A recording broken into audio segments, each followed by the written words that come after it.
Selamat sore teman-teman PKMRB yang terkasih di dalam Tuhan Yesus Kristus. Apa kabar teman-teman semua? Saya berharap teman-teman semua ada di dalam kondisi yang baik, di dalam pemeliharaan Tuhan dan di dalam kasih Tuhan. Nah, sore hari ini kita akan sama-sama belajar kebenaran firman Tuhan yang berkaitan dengan sukacita. Pertanyaannya begini, bolehkah anak-anak muda bersukacita? Nah, ini yang menjadi pertanyaan yang penting untuk kita pelajari bersama-sama. Dan sebelum kita melanjutkan pelajaran kita, mari kita berdoa, mohon pimpinan Tuhan. Yuk kita berdoa. Tuhan, kami mengucap syukur untuk sore hari ini, waktu yang terbaik Tuhan berikan kepada kami untuk kami bisa belajar dari kebenaran firman Tuhan. Biar firman Tuhan yang sudah mengubah hidup jutaan orang di luar sana, firman Tuhan yang sama juga yang akan mengubah hidup kami, sehingga dari hari ke hari cara pandang kami terhadap Allah menjadi lebih baik lagi. Terima kasih banyak ya Tuhan. Dalam nama Tuhan Yesus kami berdoa dan bersyukur. Amin. Nah, berbicara tentang sukacita, maka ini yang menjadi pertanyaan penting yang tadi saya sudah tanyakan. Boleh nggak anak-anak muda bersukacita, atau boleh nggak anak-anak muda itu happy? Boleh nggak anak muda itu senang atau menikmati hidup ini? Nah, tentu saya berpikir semua orang boleh untuk menikmati hidup ini, karena hidup ini Tuhan berikan untuk kita bisa menikmati, asalkan kita menikmati di dalam pimpinan Tuhan. Nah, oleh sebab itu, mari kita sama-sama melihat satu contoh di dalam Alkitab tentang seorang raja yang hidup dengan segala macam tantangan, segala macam jatuh bangunnya. Nah, raja ini bernama Salomo. Kalau kita berbicara tentang Salomo, kita akan melihat sedikit tentang biografinya. Teman-teman pasti tahu, Salomo bapaknya adalah Daud. Anaknya, ibunya adalah Betseba. Dan juga Salomo pekerjaannya dia adalah raja di Israel. Raja setelah Saul, Daud, dan selanjutnya Salomo. Kemudian Salomo ini lahir di Yerusalem dan juga dia wafat di Yerusalem. Dan teman-teman juga pasti tahu bahwa Salomo punya istri banyak sekali. Nah, Alkitab melaporkan ada istri Salomo. Yang pertama namanya Naamah, yang kedua namanya anak dari Raja Mesir, yaitu Firaun.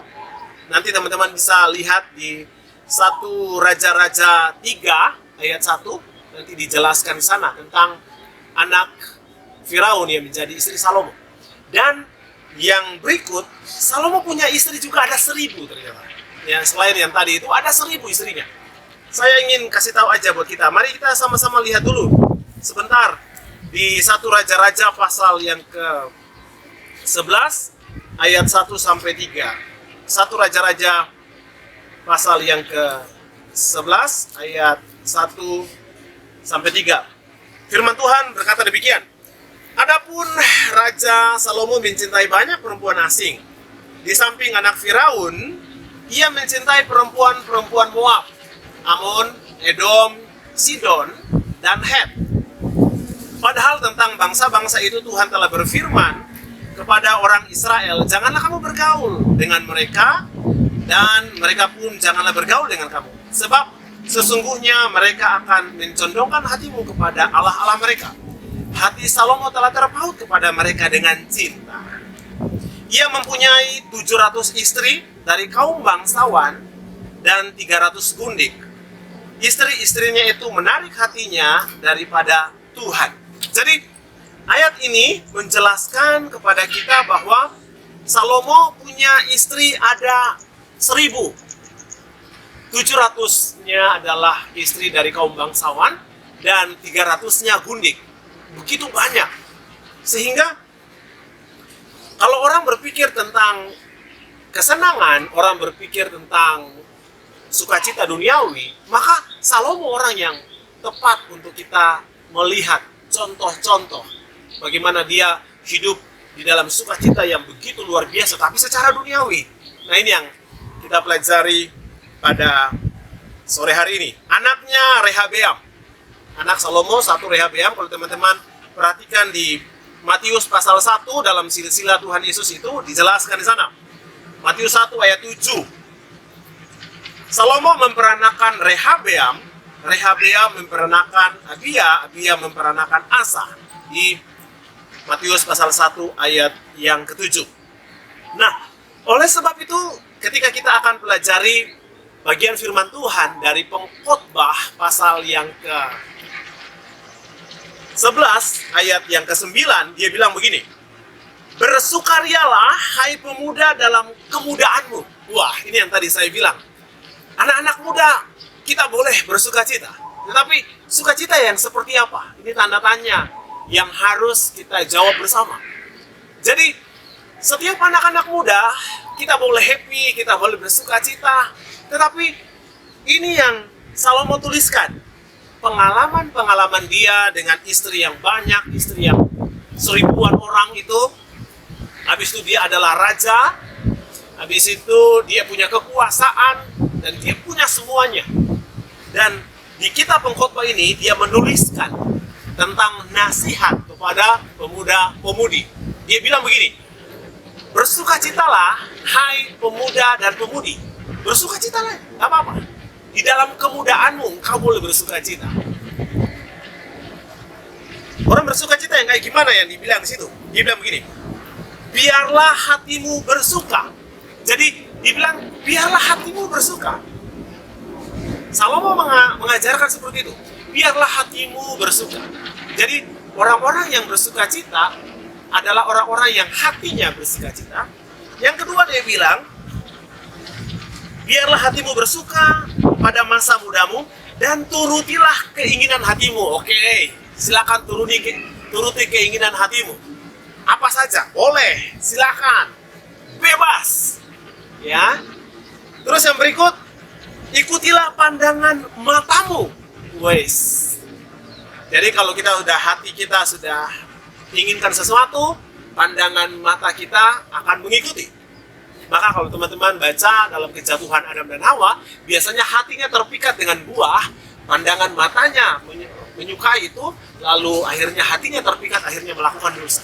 Nah, Salomo bilang begini, ayat selanjutnya, masih tetap di ayat yang sama. Tetapi, jadi sebelumnya dibilang, bersukacitalah hai pemuda dalam kemudaanmu, biarlah hatimu bersuka pada masa mudamu, turutilah keinginan hatimu, dan pandangan matamu. Tetapi, wah dia kasih kata tetapi. Kalau ada kata tetapi dalam satu teks bacaan Alkitab, maka itu dikontraskan dengan ayat-ayat sebelumnya. Maka dibilang, tetapi, artinya hal yang kontras dengan apa yang dia sudah katakan sebelumnya. Tetapi ketahuilah. Nah, Salomo mengajarkan kita semua pada sore hari ini supaya kita tahu nih, boleh kita happy, boleh kita senang, boleh kita ikut hati kita, boleh kita ikut pandangan mata kita. Tetapi kita perlu tahu satu hal. Apa yang perlu kita tahu? Tetapi ketahuilah bahwa karena segala hal ini Allah akan membawa engkau ke pengadilan. Nah, ini yang saya bilang, kita boleh happy, kita boleh bersuka cita. Tetapi firman Tuhan pada saat ini mengajarkan kepada kita bahwa ketahuilah bahwa karena semua ini Allah akan membawa kita kepada pengadilan. Kalau begitu Om Peter, kayaknya kita nggak boleh happy nih, kayaknya kita nggak boleh bersuka cita, kayaknya kita nggak boleh senang-senang. Sebagai anak muda kan dibilang begini, kan kalau mau happy kan kita harus ya menikmati hidup ini, kita boleh berpesta pora, kita boleh hidup seenaknya. Oh, sabar dulu. Karena ada sukacita yang berikut yang ditawarkan oleh Tuhan. Nah, ini yang Om Peter rindu untuk teman-teman melihat dengan Om Peter di dalam Filipi pasal 4 ayat yang keempat. Kita melihat sukacita yang Tuhan berikan kepada kita. Yuk, kita perhatikan nasihat Paulus di dalam Filipi 4 ayat 4. Filipi 4 ayat 4 dia bilang begini, Bersukacitalah senantiasa dalam Tuhan. Sekali lagi kukatakan, bersukacitalah. Jadi ternyata ada sukacita yang Rasul Paulus ajarkan kepada setiap anak-anak muda. Dia bilang begini, bersukacitalah senantiasa, atau bersukacita itu tetap. Nah, garis bawahi kata di dalam Tuhan. Bersukacitalah di dalam Tuhan. Ini sukacita yang benar. Jadi kita belajar bahwa sukacita duniawi adalah sukacita yang menuruti keinginan hati, keinginan mata, kesenangan-kesenangan duniawi, hasil hidup happy, lihat apa, dan melakukan hal-hal yang jahat di mata Tuhan. Tetapi ingat, Allah akan membawa kita ke pengadilan. Nah, sukacita yang berikut, sukacita surgawi, bertumpu kepada kasih dan anugerah Tuhan. Makanya dibilang, bersukacitalah di dalam Tuhan. Jadi sukacita teman-teman semua dan Om Peter adalah sukacita yang dibangun di atas kasih Tuhan, dibangun di atas karya Tuhan. Nah, ini yang kita perlu lihat bersama dan kita perlu pelajari. Jadi sukacita kita di dalam Tuhan artinya Tuhan yang memberikan kepada kita sukacita itu, karena iman itu Tuhan berikan kepada kita. Iman terus bertumbuh dan menghasilkan buah-buah yang baik. Nah, salah satu buahnya adalah sukacita. Teman-teman pasti tahu buah roh di dalam Galatia 5 ayat yang ke-22. Tetapi buah roh ialah kasih, sukacita. Nah, jadi artinya kita boleh bersukacita nggak? Boleh. Tetapi bersukacita di dalam Tuhan. Sukacita yang tidak keluar dari rel Tuhan, atau tidak keluar dari koridor yang Tuhan inginkan sesuai dengan firman Tuhan.